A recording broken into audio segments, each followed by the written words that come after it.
people don't have all the information when they're making comments in the media about whether we should or shouldn't have traded Joey last year. But as a club, absolutely no regrets. And, you know, you've got to stand for something in this game, and we stand by our decision. Hi everyone, my name's Julian Trentino and I'm from the Dons digital team. While we wait for footy to return, we're pleased to bring you a podcast series with Adrian Dodoro, the club's GM of Liston Recruiting. Leading the club's recruiting for 22 years, Adrian has a wealth of draft and trade stories that he'll be sharing exclusively on the podcast. We hope you enjoy it. It's great to be joined again by Adrian Dodoro. Adrian, how are you going? I'm good, thanks, Jules. How are you, mate? Going well. Well, we've got a big episode lined up here. Some questions from members about the past, present and future. Some pretty hard-hitting ones in there, I think. So better make sure you're on your guard for those. But before we get looking forward to it. Absolutely. Before we get to that, since we last caught up, there's been some significant AFL announcements around the season restart, a return to training, which we saw the players get back to the club this week. How's everything looking from a draft perspective for you, for your team, and also the trade period that will be coming up later in the year? Yeah, interesting time, Jules. Obviously, the boys are back training at the moment, which is great news, and we'll see some live action in, possibly 3 weeks. So the AFL have mandated that 25 staff members go back to work right now. So at the club, we allocated, obviously, our coaching staff, fitness, medical teams, and some key admin people. So my team aren't part of that 25. So pretty much still on stand down for this period, and hopefully we'll be back at work as soon as we see some games come back on board, hopefully in a few weeks' time. So, yeah, it's an interesting time, but we're still focused on the job at hand. So how are you going about it at the moment in regards to looking at potential draftees and players to trade in as well? Look, it is interesting, but obviously with no games and current data to go off, we're going off a lot of the old data from last year and a lot of conversations, obviously, with player agents and what have you. But from a trade perspective, it'd be just really, really good to see players play. Not having a VFL or a SANFL or waffle competition in the traditional sense would be interesting. So to see all the bottom end listed players not playing makes it really interesting. So we'll have to, find ways and means of tracking players, whether that's by sending people out to go watch training at other AFL clubs. So there's a whole host of things we have to work through, but predominantly we need to understand what the rules will be, and we're waiting for the AFL to inform us what's happening. Well, let's hope for some clarity soon in that regard. Yep. Well, that's probably enough from me for now. We'll get stuck into these questions from the members, and this one is a topical one. It comes from Jessica, a 6-year member in Northcote. In hindsight, should we have traded Joe Daniher? Oh, look, absolutely not. It's amazing the vitriol at the moment in the media about Joey, but we as a club stand by our decision to retain Joey. He is an incredibly talented player. No one's got a crystal ball in this game. And if someone could have predicted there was going to be a coronavirus, then it would have been nice for them to have told us. But, we back our medical team, our fitness staff. We're taking the long game with Joey. We understand that, he's still a young player and he's got a lot of good years ahead of him. And, we're quietly optimistic that, it might take a little bit longer, but we're going to get him on the park and hopefully he'll be an Essendon player for many years to come. But absolutely no regret whatsoever. Obviously, there's been discussions in the media at the present time about, what a trade would have looked like. But I can assure all the Essendon supporters that we looked at all the possible scenarios and what we would have got, and we felt that we weren't going to get anywhere near the compensation for Joe. Obviously, had Joe been playing his best footy. And even to the point where I was looking today on who we would have picked had we have received pick 9, which is the pick that everyone's talking about. I can guarantee you that it probably would have still been Harry Jones because we targeted him and we had him as a first-round draft selection. So, people don't have all the information when they're making comments in the media about whether we should or shouldn't have traded Joey last year. But as a club, absolutely no regrets. And, you've got to stand for something in this game, and we stand by our decision. What have you made of the way Joe's returned to the club? Obviously, he did admit it was a bit of a tough time when the trade didn't go through, but have you been impressed with his approach to rehab and the way he's really got around his teammates since he got back? Absolutely, and everybody at Essendon loves Joe Daniher. He's a tremendous person. His attitude has been faultless. He's going about his rehabilitation program with great diligence. It's frustrating for everyone at the club at this point in time. We understand that, but we certainly, we're not surrendering at this point. Obviously we'd like to see him out there playing his best footy. And look, we're really confident that at some stage this year we'll see it. And we, as I said, we'll play the long game with him because he's a very, very valuable player. You don't get 202 centimetre key position All-Australian forwards with an extroverted personality in your forward line. They don't grow on trees, and that's the reason why we value him. A question here from Ian, 26-year member from Bright. Our recent midfield draftees are of smaller stature. Do we have a plan to seek a big-body midfielder, and was Aidan Bonner considered in last year's trade period? Yeah, good question. Obviously, Dave Myers retired last year. He's that bigger-bodied mid. Obviously, Job a couple of years before that was probably the best of our big-bodied mids. Look, I fully understand the question, and it's probably an area that we would like to bolster. We ended up getting Tommy Cutler in from Brisbane last year, who plays as an outside winger, but he's a midfielder at 6'2", 6'3". Obviously, we're seeing Jake Stringer go into the midfield, and I think he'll play more minutes there as his career develops.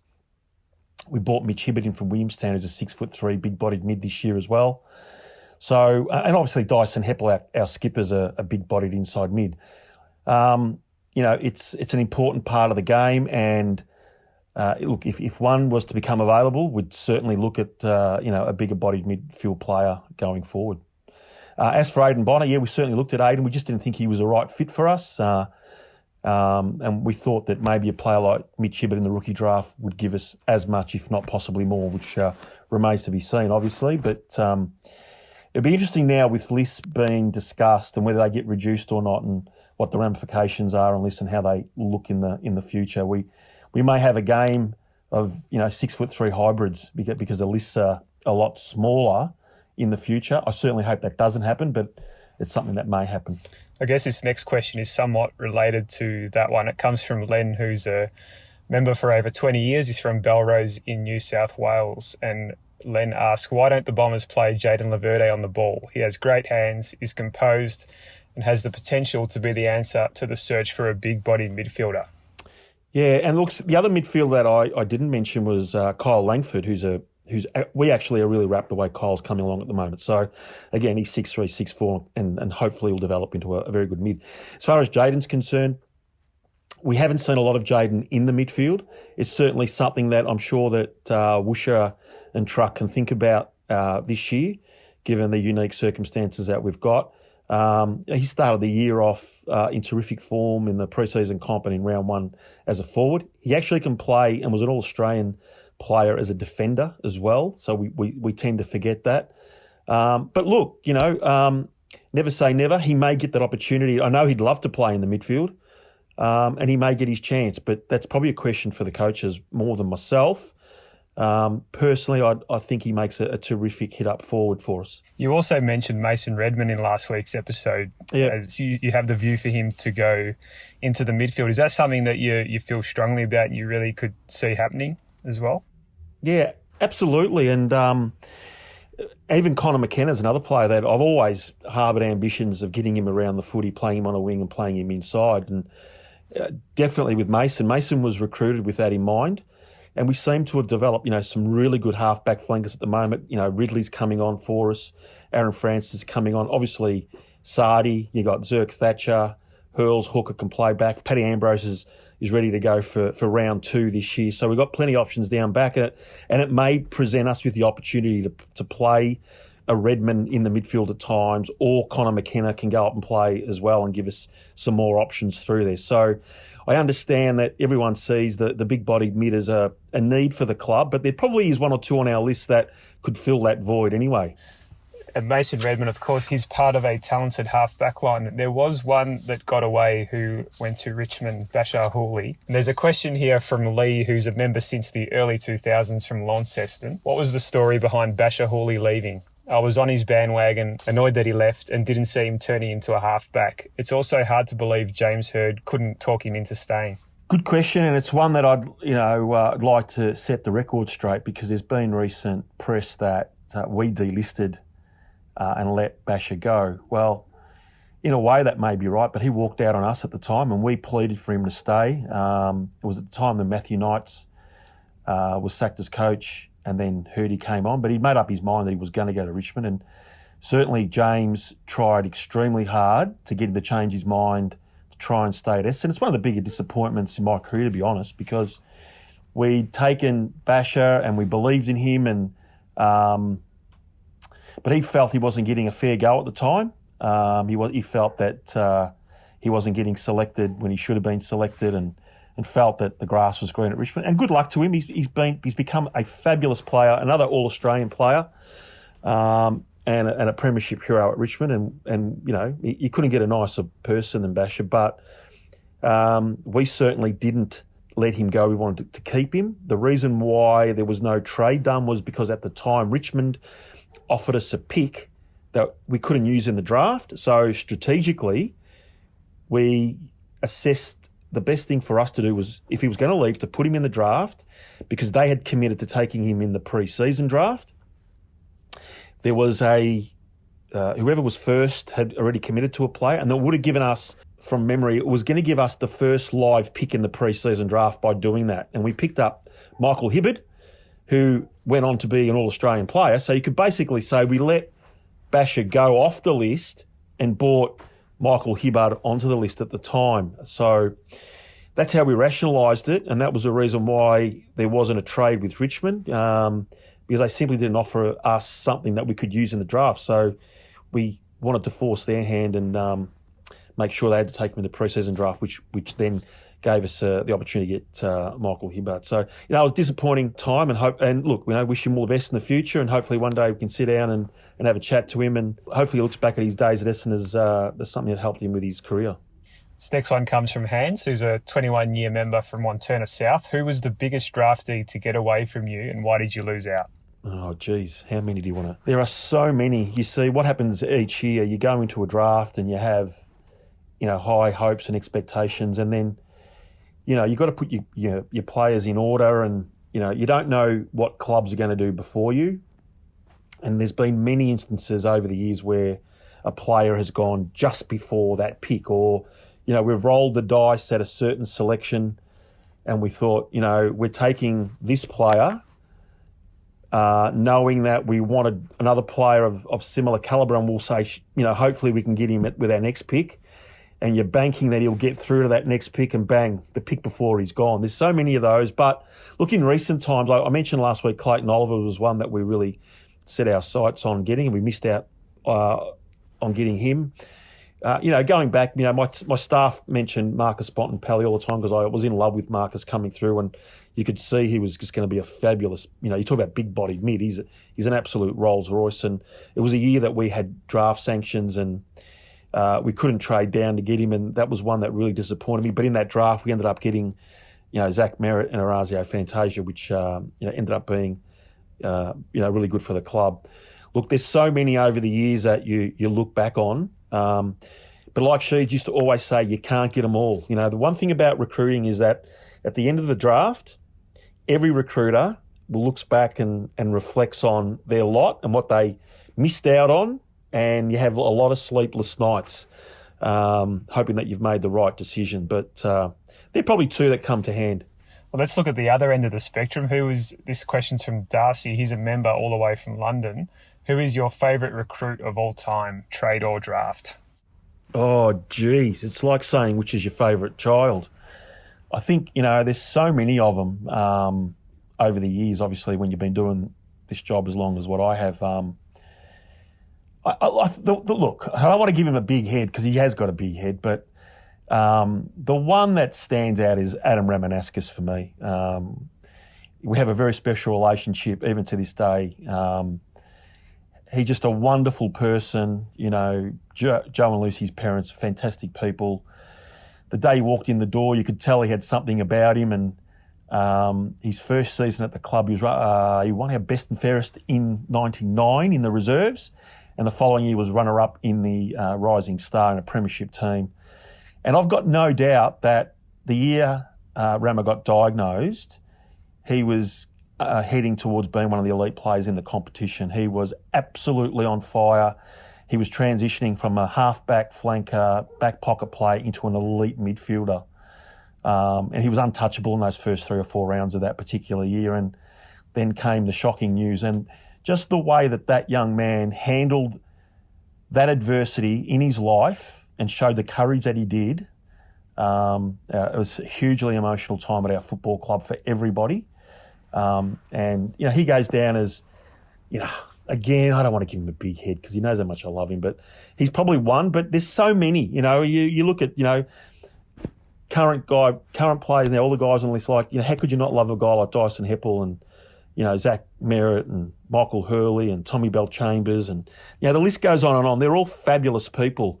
You know, there's probably the odd disappointment in the career, but most people that you bring into your football club, you become attached to because it's just like having a child and you want to see them grow into people. And that's the most fulfilling thing for any recruit at any club is to see, you know, a scrawny 18-year-old kid walk in the door and then to leave with 3 or 4 houses and to have made something of his life.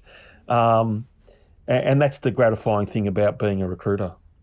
Back in one of our early episodes, you mentioned Dean Rioli being one of your favourite recruits of all time. Is actually your first recruit. And this question, I guess, relates somewhat to that. It's from James, a 15-year member from Thornbury. We seem to have a positive culture that attracts and retains Aboriginal players. Is that something that gives us an edge in the trade period and the draft? And if so, can you give us an example? Oh, obviously, we're extremely proud of our Aboriginal heritage at the footy club and the players that have made an amazing contribution to the game. You know, every day when you walk into the club and you see that statue of Michael Long, it just reminds you of just what a great Essendon person he is and a great Australian and what he's done for his own people in this country has been absolutely amazing. And we're associated with that. And Kevin Sheedy obviously deserves so much credit for everything he's done and the opportunities that he's presented.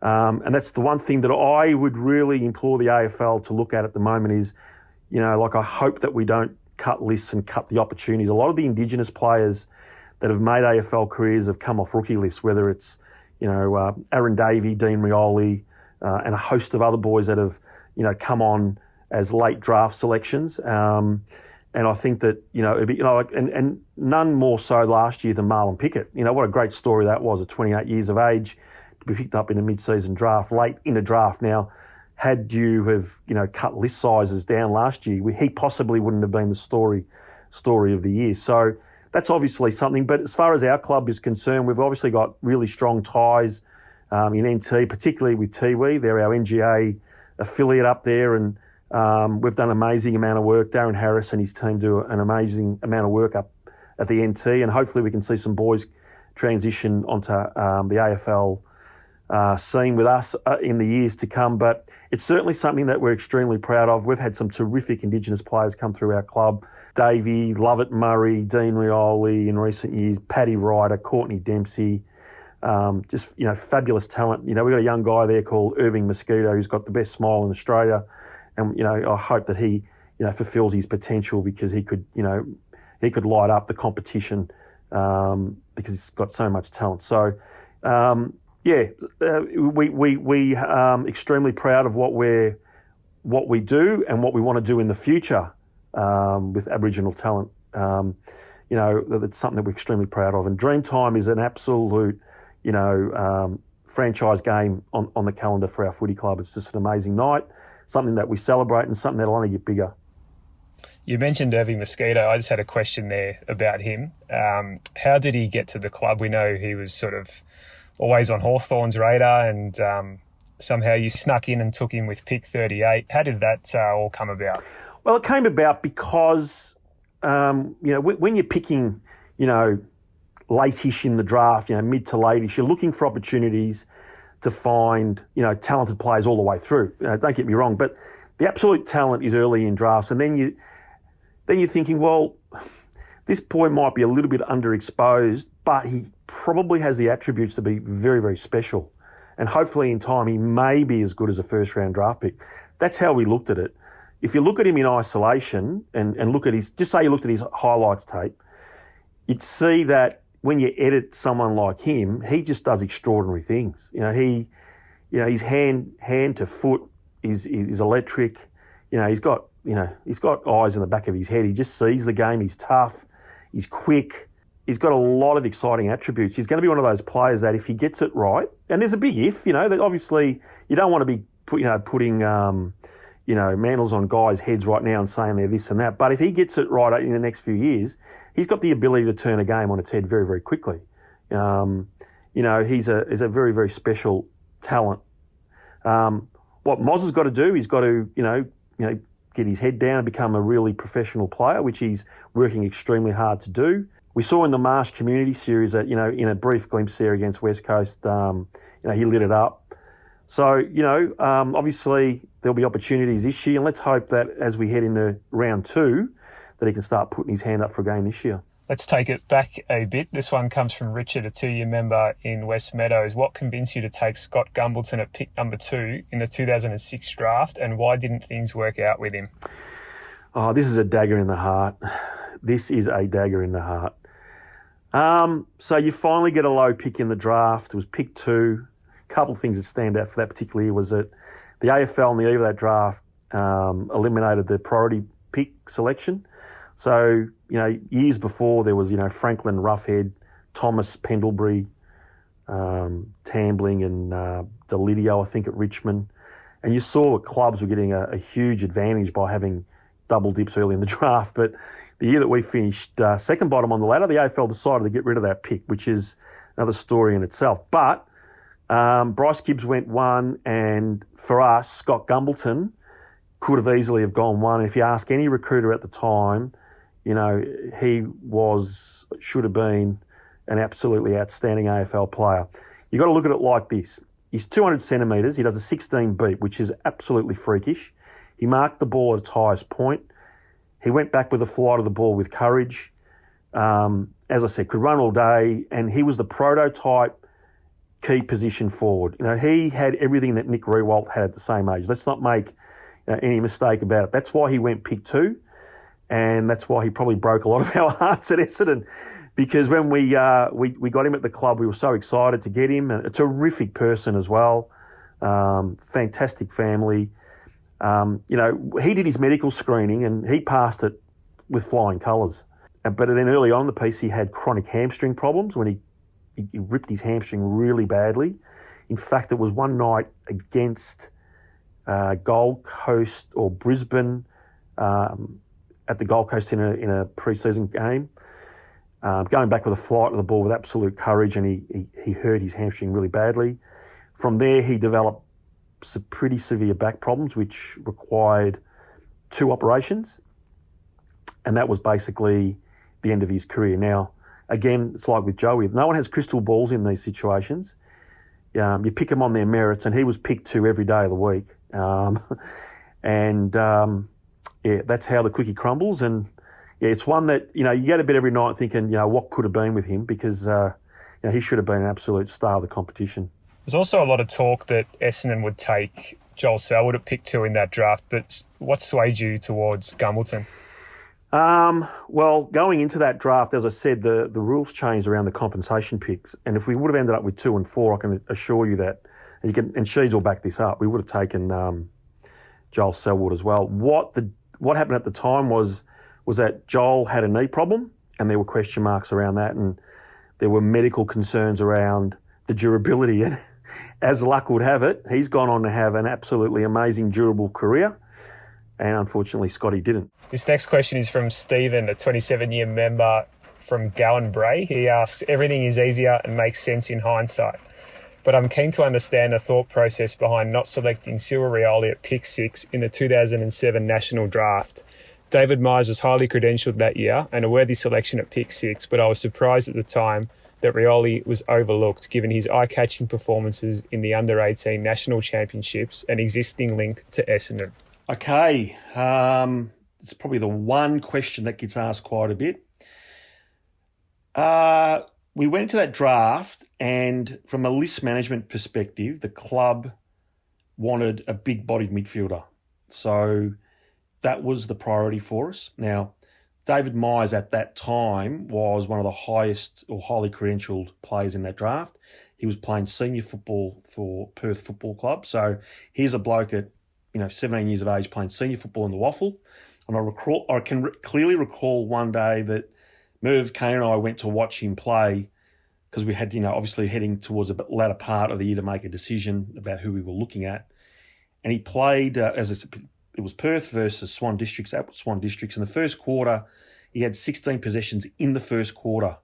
He was a two-time All-Australian player. I think he won the Sheehan medal for the best player at the Carnival at the under-17 level.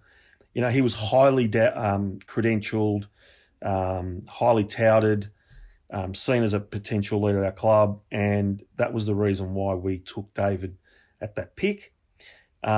Cyril was considered, and he was considered extremely seriously. What happened with Cyril was in his top age year, he was injured, and he played one very good game at Victoria Park. I think he kicked 7 or 8 goals for NT when he was playing on one leg.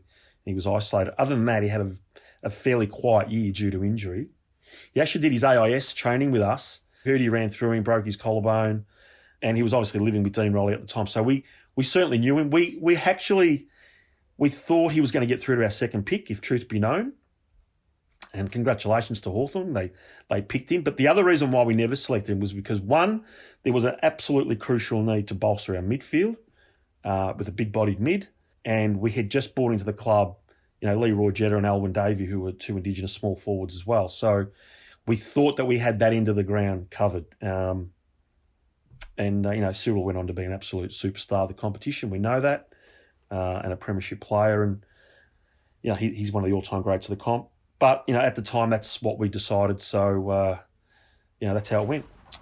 Well, it's good at least to see Cyril involved now in with the Bombers in some sense.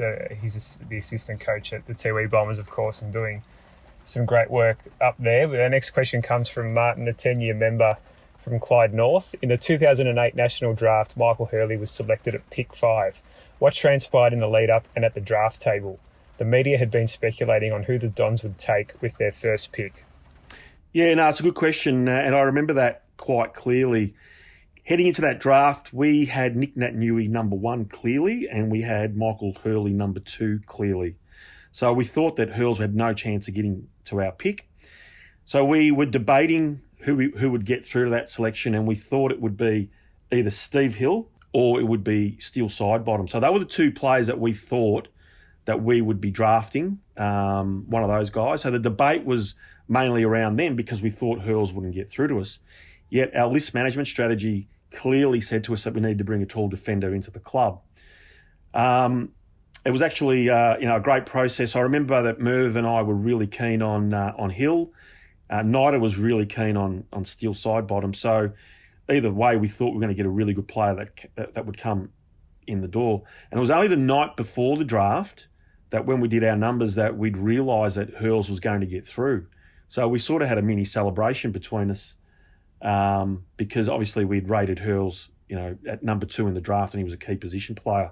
Subsequently, he's gone on to be, an All-Australian and a key player and a great player at our football club. So it's worked out extremely well. But had we have picked the other 2 boys, one of those would have been happy also because they've had fabulous careers. In fact, Steele Sidebottom did his AIS year with us and, cheeky grin and an Essendon supporter growing up. So it would have been great to have had him. But going back to what Sheeds always said, you can't have them all.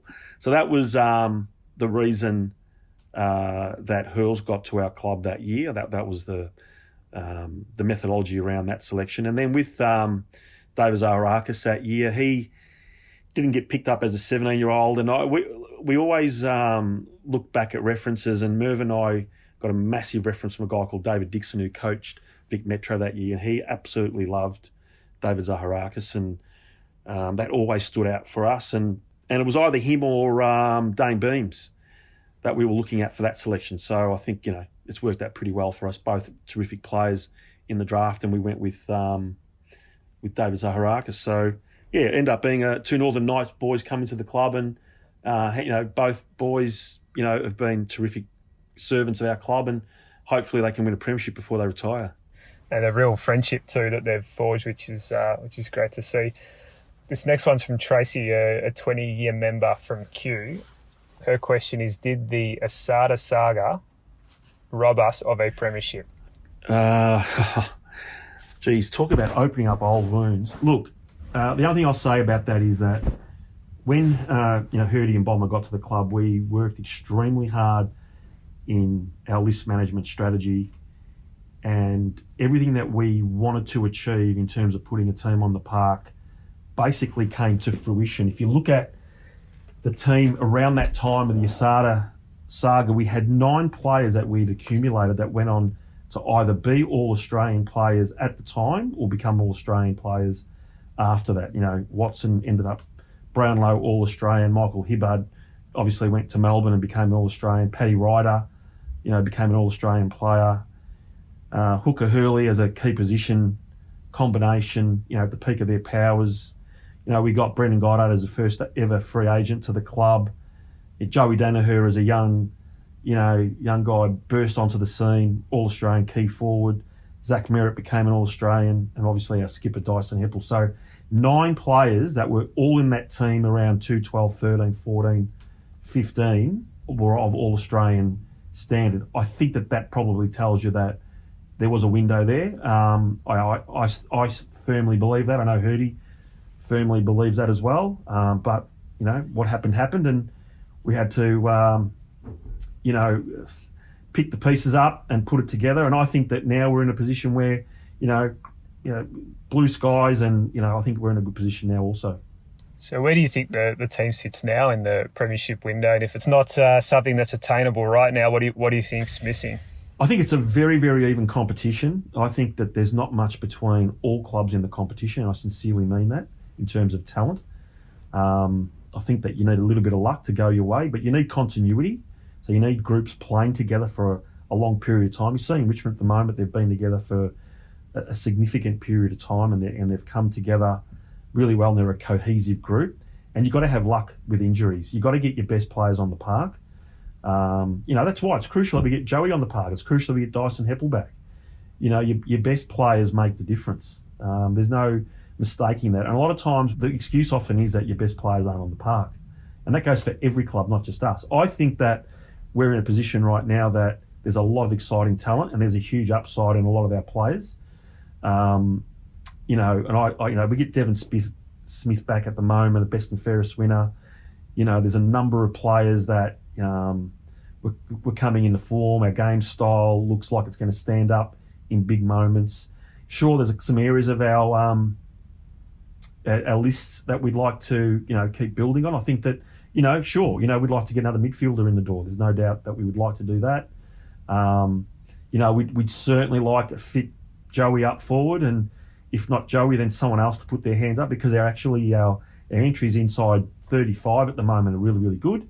So we could just find ourselves a key forward up there that can, take control of the game, and that'll make an enormous difference. And then you'll see, Tipper and Fantasia, Dev Smith, these guys, at ground level being, very, very important, influential players for us. So I think that there is a window going forward. I'm not saying that, we're Monty's to do anything special this year, but I think that if we can keep it together, keep adding to our list, have some luck with injuries, I think there's no reason why we can't be an exciting team and play finals.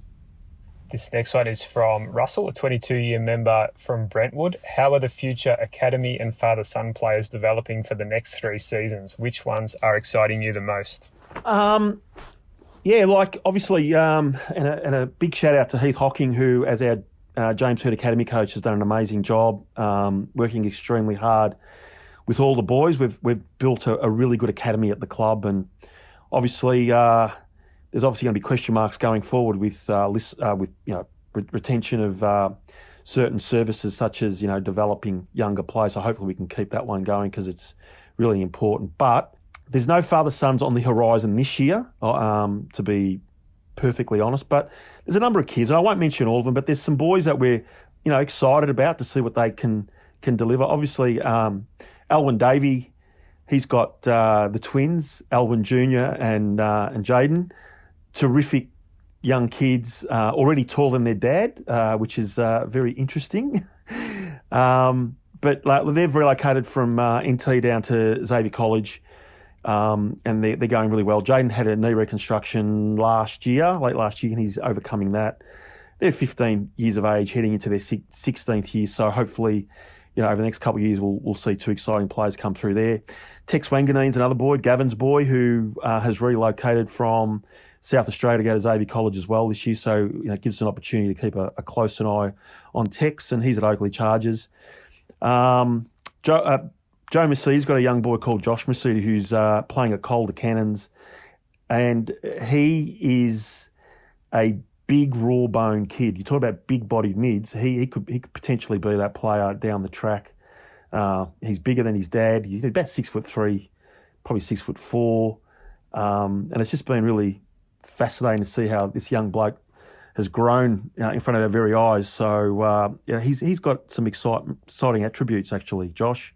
And there's a lot of other boys. We've got a couple of boys in our NGA this year, Cody Brown and Josh Hare, that we think are going to be draftable this year. So they're boys that we've put a bit of work in as well. So there's just some of the names. There's a whole host of other boys that are in our James Hird Academy and NGA programs, but they're probably the boys that you'll probably hear about in the next couple of years.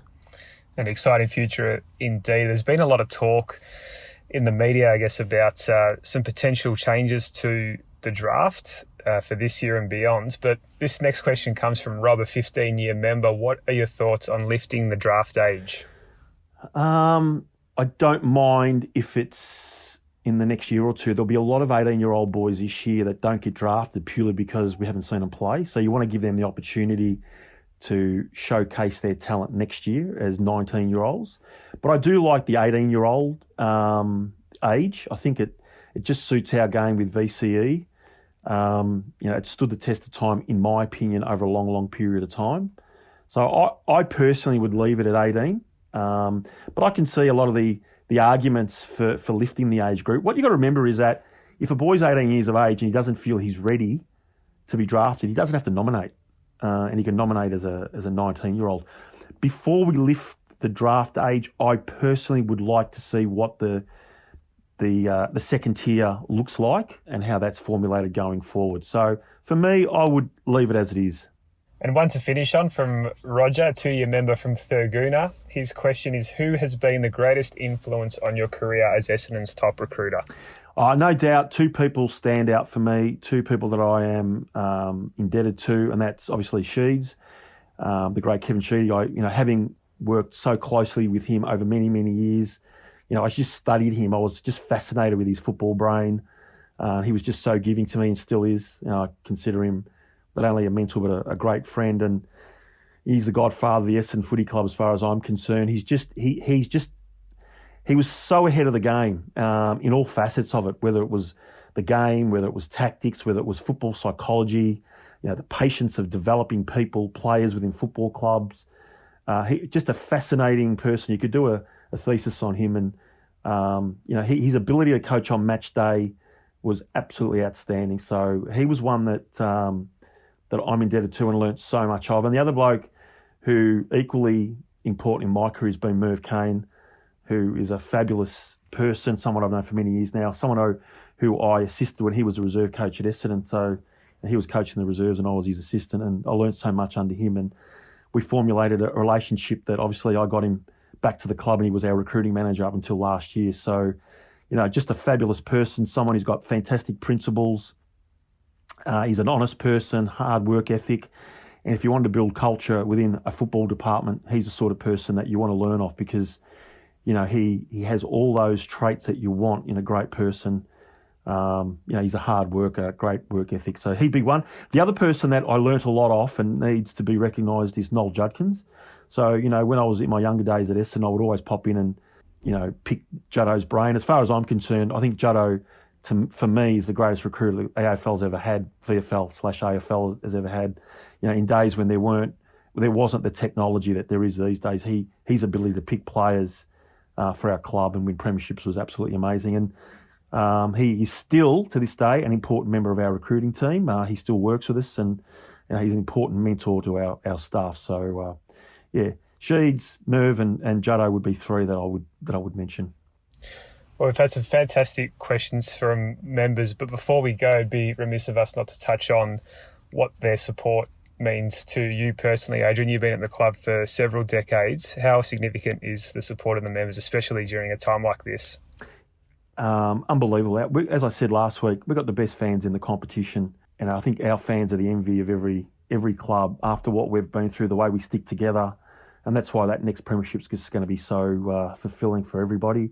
You know, I remember last year when we finished the trade period, and the next day at the club, or that afternoon, the switchboard was jammed through that many Essendon supporters, just so rapt that Joe would stay at the club. So, and that's why we do it. We do it for our people, and I thank them for their support, and hopefully we can get our fans, the red and black colours, at the MCG in September or October this year. Wouldn't that be fantastic? Absolutely. Well, it's been an absolute pleasure, Adrian, to chat to you during this series. We're going to take a bit of a break as the season resumes now, but hopefully we can catch up a little bit closer to the trade and draft and get some guests on the show and share some more stories.